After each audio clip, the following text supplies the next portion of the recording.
Olá, nesse vídeo nós vamos conhecer o Mustool MT11, um multímetro que é considerado por muitos um dos mais bonitos que existem. Vamos ver se ele, além de bonito, funciona bem.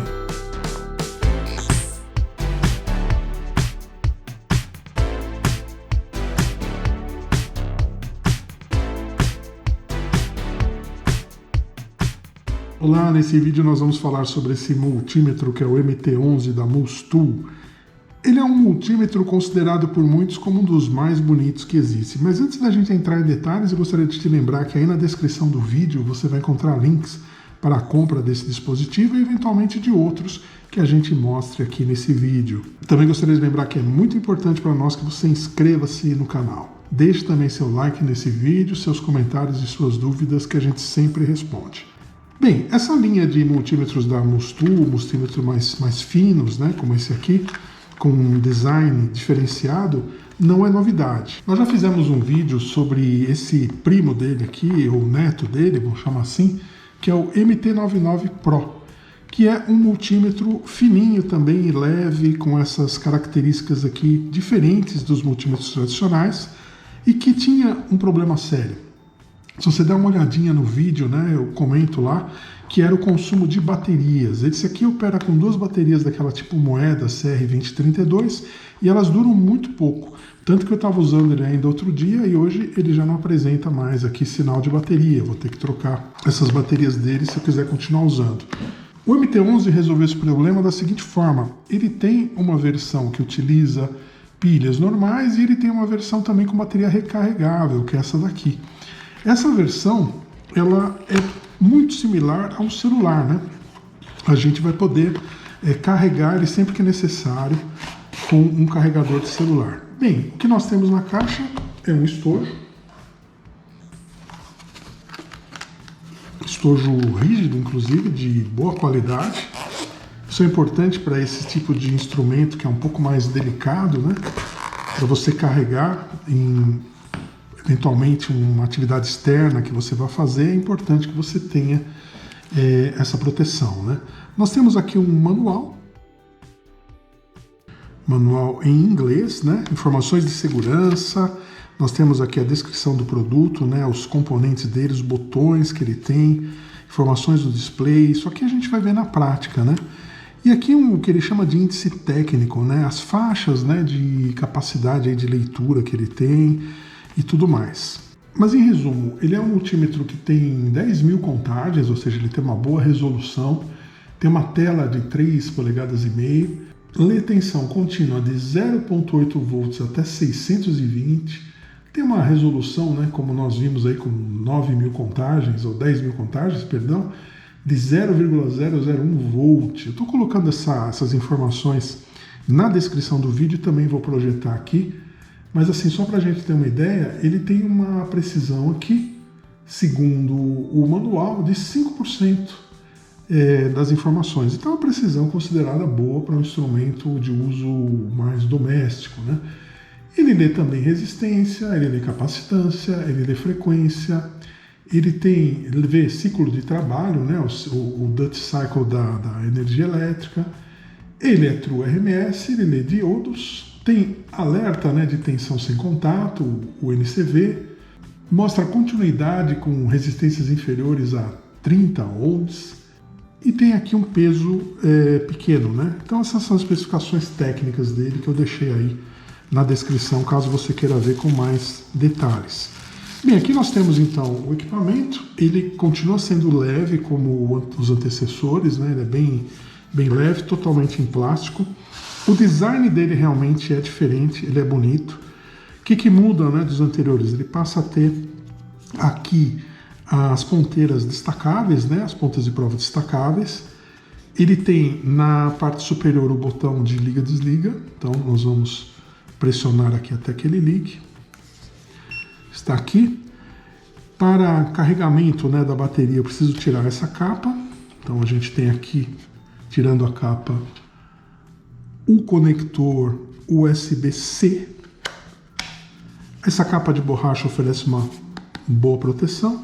E vejam que ele tem um design de celular, né? Ele não é tão fino, obviamente, quanto um celular, mas ele tem aqui cantos arredondados, né? E nessa parte ele está inclusive com um plástico de proteção aqui, não vou tirar no momento. E aqui ele indica os botões laterais, né? Então ele tem um botão aqui de alto ou função. Então aqui, por exemplo, eu tenho a função para ler diodos, a função de corrente, né, sem contato, a função de identificação da fase. Aqui nós temos a frequência, né? Nós temos aqui o automático. Eu consigo, então ele tem automático as leituras de resistência, as leituras de tensão, né? Como é usual de alguns multímetros, na maioria dos multímetros tem funções automáticas. Aqui é a função para leitura de capacitores e aqui é a lanterna. Ele tem uma lanterna no estilo realmente de celular, né? Ele parece muito com um celular.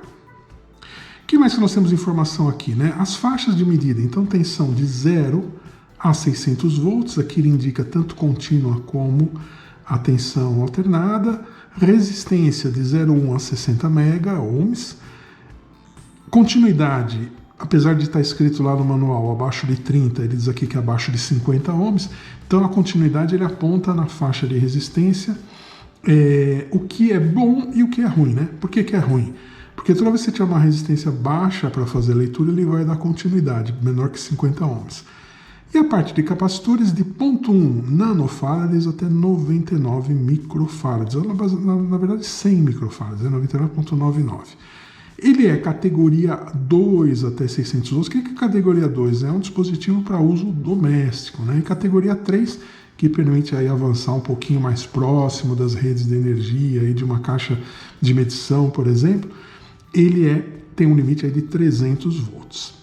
Bem, ele não lê corrente, né? Ele não tem entrada para isso e nem opção aqui de escolha. Bem, basicamente é isso. Então ele é um multímetro apropriado para um uso doméstico e uso em eletrônicas, equipamentos eletroeletrônicos, vamos dizer assim, domésticos, né? Bem, vamos dar uma olhadinha aqui então no que vem também aqui na embalagem, né? Nós temos um cabinho de carga com USB-C, né, para fazer a carga da bateria interna dele. E nós temos aqui as pontas de prova, que são pontas finas. Veja que o conector não é um conector padrão, né? Ele tem essas conexões aqui embaixo. Melhorou em relação aos anteriores, porque os anteriores tinham os fios presos, o que não é bom, né? Porque qualquer problema você tem que abrir o aparelho, soldar os fios lá. Mas ele não aceita qualquer ponteira por causa dessa conexão mini aqui, vamos dizer assim. São ponteiras finas, fio fino, adequadas aí à categoria dele, né? Então é um instrumento até 600 volts dentro de equipamentos aí domésticos, né? Então não é um multímetro que vai trabalhar com tensões muito altas, então está de acordo. As ponteiras têm uma inscrição também de suporte aqui da categoria, que são equivalentes, né? 600 volts categoria 2, está aqui. Perfeito. Vamos fazer alguns testes então. Vamos conectar aqui. Aqui é o comum e aqui é o input. E fazer alguns testes com ele. Eu vou voltar ele para a posição aqui manual, automática, perdão. Vamos fazer então uma medição de corrente alternada, inicialmente aqui no modo automático dele, né? Então coloco as pontas de prova nessa extensão que está conectada à minha rede e tenho aqui uma flutuação entre 130 e 129 volts. Eu estou numa região aqui com 127 nominal. E aqui a frequência, ele já mostra que nós estamos com 59,98, 97, que são os 60 Hz da rede, né? Então 130 volts, variando um pouquinho, e 60 Hz redondo aqui na minha rede. Ainda dentro das medições, né, de corrente alternada, vamos mudar aqui, por exemplo, para identificação da fase, né, que é o live. Então, se eu colocar a ponteira aqui, ele tem que me indicar qual que é a fase. Essa daqui, ó. Eu coloquei na primeira, não indicou, é o neutro. E aqui eu tenho a indicação de que, então, este lado aqui é a fase, o que está correto, né? Se nós olharmos o conector aqui, eu tenho, não sei se dá para ver porque está bem escuro, né? Eu tenho a conexão de terra aqui em cima e à direita, então, eu tenho a fase. Aproveitando ainda a parte aqui de corrente alternada, Vamos soltar as ponteiras, na verdade eu poderia manter, mas vamos soltar, e eu vou colocar então aqui na parte de leitura de tensão sem contato. Então vejam que ele aponta que há tensão aqui no fio. Ele realmente tem uma interface bonita, né? Ele acende aqui quando detecta. Não é muito sensível. E essa escala aqui colorida mostra, né, a intensidade dessa corrente, né? Varia aqui a escala colorida indicando tensão mais alta ou mais baixa. Não é dos mais sensíveis que a gente conhece, mas funciona bem. Detecta aí a existência de tensão. Vamos testar agora a corrente contínua usando essa referência aqui de tensão, que é uma referência padrão, né, que tem 2,5, 5, 7,5 e 10 volts. Então vou deixar aqui inicialmente em 2,5. Vou voltar para o modo automático, que ele vai fazer essa leitura no modo automático. Colocar novamente as pontas de prova. Eu apertei alguma coisa aqui sem querer. Pronto, voltou para o automático. E aí eu vou fazer a medição. Então, inicialmente eu estou aqui com ele em 2,5 volts, né? Então vejam que ele mede 2,5 redondo, tá? Uma boa precisão. Esse instrumento aqui de referência, se você não conhece, eu fiz um vídeo sobre ele e sobre um outro que a gente vai também utilizar, que é esse aqui de resistores e capacitores. E eu vou deixar o card aqui para que você possa ver. Aqui eu estou na faixa de 5 volts, vejam que ele tem uma precisão realmente muito boa, né? Vamos para 7,5. Então 7501. Ele tem uma resolução boa, ele tem várias casas porque ele tem 9.000 contagens. Essa é uma vantagem muito grande desse tipo de instrumento, né? E agora ele está nos 10 volts, né? Está variando um pouquinho aqui, mas está mostrando 10 cravado também. Muito bom, uma precisão realmente muito boa desse dispositivo, né? A parte de resistência, nós vamos ter um problema já de cara aqui, né? Eu tenho o primeiro resistor com 10 ohms. E vejam que ele mostra continuidade, segundo o manual, a partir de 30 e segundo o que a gente viu aqui, né? Está escrito aqui, eu confio mais no que está escrito aqui. A partir de 50 ohms ele já indica continuidade. Então esse de 10 ele não vai medir. Olha, ele até mede, né? Está dando 8,4, mas ele apita indicando continuidade. Isso é um problema dos multímetros automáticos. Na verdade, todos os multímetros automáticos vão fazer isso na hora de ler resistência. Aqueles multímetros que tem a escala e você consegue dizer eu quero medir continuidade ou eu quero medir resistência, eles permitem que você tenha uma sensibilidade maior aí. Agora nós temos uma de 100 ohms. Então veja que ele dá 98,5. Aqui nessas etiquetas, né, como eu explico no vídeo sobre essas referências, está aqui a aferição feita por um multímetro de alta qualidade, né? Então ele está dizendo que a aferição deu 100 ponto alguma coisa, aqui ele está dando 98,4. Então tem uma variação, mas essa variação está dentro da tolerância dele, que é 5%, né? Então 5% ele iria até 95. Aqui também um de 1000 ohms, então seria 1K, ele está dando 0,996. Com a precisão de 5%, estaria dentro se ele desse alguma coisa entre 1,05 e 1,95. Então está dentro da tolerância. O próximo, ele é de 9K, na verdade 10K, né? Ele fica em 999, 9,98K. Bem dentro também da tolerância. Está bem preciso nessas faixas um pouco mais altas, né? E esse agora, enfim, é de 100K. Então aqui nós temos exatamente 100, né? Ele deu exatamente 100, variou para 99,9, está muito bom. Parte de capacitores, né? Nós precisamos mudar aqui a faixa.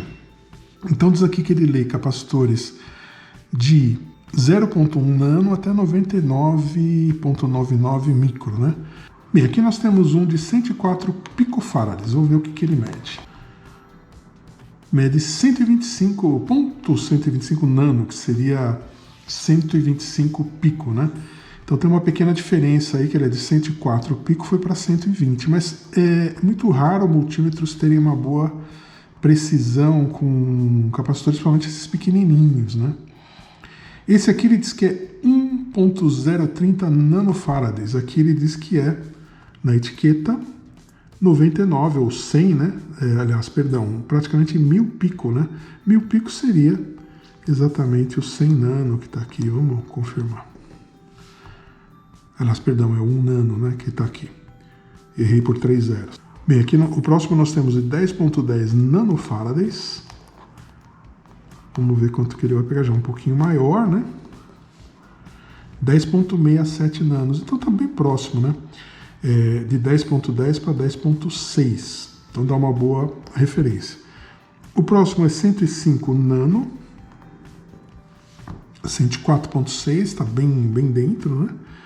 Depois nós temos o de 925 nano, já maiorzinho. Então veja, os capacitores pequenininhos, ele tem uma margem de erro, ele tem um erro maior, né? Os maiores, ó, por exemplo, esse é 920, ele está 921, está excelente, né? E aqui o maior deles é um 4.3 micro. Aqui eu tenho ele medindo 4.5 micro, 556. Uma diferença pequenininha mesmo. Então o erro dele realmente, a precisão dele cai nos capacitores pequenos, mas isso não é exclusividade desse não. A gente pode observar em outros reviews que nós fizemos que os multímetros geralmente têm essa deficiência na leitura de capacitores pequenos. Se você precisar de uma precisão grande para a leitura de capacitores, é recomendado que se use um capacímetro e não um multímetro genérico como esse daqui. Bem, para finalizar aqui essas medições, eu tenho um outro capacitor, esse maiorzinho aqui. Ele é de 100 microfarads, esse é bem grande, né, em relação aos outros que estavam lá. Ele dá 99.30, 20 alguma coisa, e ele é nominalmente de 100 microfarads. Então tá excelente a resolução dele, a precisão dele para medir um capacitor um pouquinho mais alto. E agora vamos fazer testes de diodos, para isso nós vamos usar LEDs, né? Então volto aqui para a função automática, volto para manual, aqui, diodos. Como é que nós medimos um LED, né? Ele tem um lado positivo, que é a perninha mais longa, eu coloquei para a esquerda, e um lado negativo, que é a outra perninha. Ele só deixa passar corrente, como qualquer diodo, num sentido, né? Então, no sentido correto, ó, eu tenho aqui, ele acende, e eu tenho a queda de tensão dele em volts, 2.6 volts de queda. O amarelo cai um pouquinho menos a tensão, faixa de 2 volts, e ele acende. E o branco, 2.6 também. Se eu inverter qualquer um deles, né, colocar positivo e negativo aqui, eu vou ter zero. Por quê? Porque o diodo, que é a característica dele, não deixa passar corrente nos dois sentidos, somente em um sentido. E o LED, além disso, ele também acende. Bem, então nós já vimos, né, o nosso teste de tensão contínua alternada, teste de resistência, teste de capacitores, e faltou ver somente, vimos também a tensão sem contato, e faltou ver a continuidade. Para isso a gente tem que colocar na escala, novamente, automática, né? Como qualquer multímetro automático, a continuidade demora um pouquinho, porque ele tem que tentar medir a resistência, e aí ele percebe que a resistência é baixa e dá continuidade, assim como nós vimos quando nós medimos esse resistor aqui de 10 ohms, né? Os multímetros que têm uma função exclusiva para continuidade são mais rápidos, basta um toque rápido para perceber. Mas, se você estiver investigando eventuais curtos, né, numa placa, algo assim, você consegue utilizar. A vantagem dos outros que são mais rápidos é você ter aquela sensibilidade de encostar num ponto que está em curto e ele já apitar imediatamente, né, que não é o caso desse aqui. Bem, em resumo então, é um multímetro leve, prático de se usar, realmente bonito, né? Como se fala, né? É um dos mais bonitos que existem, segundo muitos aí dizem. Ele tem a tela, né, de LCD invertido, ou seja, ela é preta com os números, né, em branco, né, com os caracteres em branco, com essa escala aqui, né, de intensidade também, ele colorida, ele fica numa aparência muito, muito bonita. Nós pudemos observar também que ele tem uma precisão boa, né, dentro do que se espera para um multímetro de uso doméstico, aqui dentro de categoria 2 e no máximo aí uma categoria 3. E uma grande vantagem dele, né, em relação a outros multímetros, principalmente esses pequenininhos, né, como ele, é o fato dele ter a bateria recarregável. A gente não precisa se preocupar com as pilhas, né? Uma função que ele tem que eu não comentei é o desligamento automático, né? Um toque rápido na tecla ele desliga, aqui ele liga, né? Mas se eu segurar um pouquinho a tecla, vejam que esse símbolo aqui ele se apaga. Então aqui ele vai permanecer ligado o tempo todo. E se eu inverter novamente, aqui em alguns minutos ele desliga, minutos de inatividade ele vai desligar. Então tem essa possibilidade de você deixar ativado ou desativado o desligamento automático. E antes da gente encerrar, também é importante notar que ele traz aqui a temperatura ambiente. Não tem sensor de temperatura, tem um sensor interno, 27 graus a temperatura ambiente nesse momento. Bem, eu espero que esse vídeo tenha sido útil para você, que tenha sido possível você conhecer um pouquinho melhor sobre esse instrumento aqui de medição, Mustu MT11. Não se esqueça que aí na descrição do vídeo você encontra os links para comprar esse equipamento aqui, caso seja de seu interesse. Não se esqueça de deixar o seu like nesse vídeo, deixe suas dúvidas, seus comentários, a gente sempre responde, e inscreva-se no canal. Inscreva-se e ative as notificações, que assim você vai acompanhar sempre que a gente publicar um vídeo novo. Nós temos publicado vídeos novos todas as semanas. Muito obrigado e até um próximo.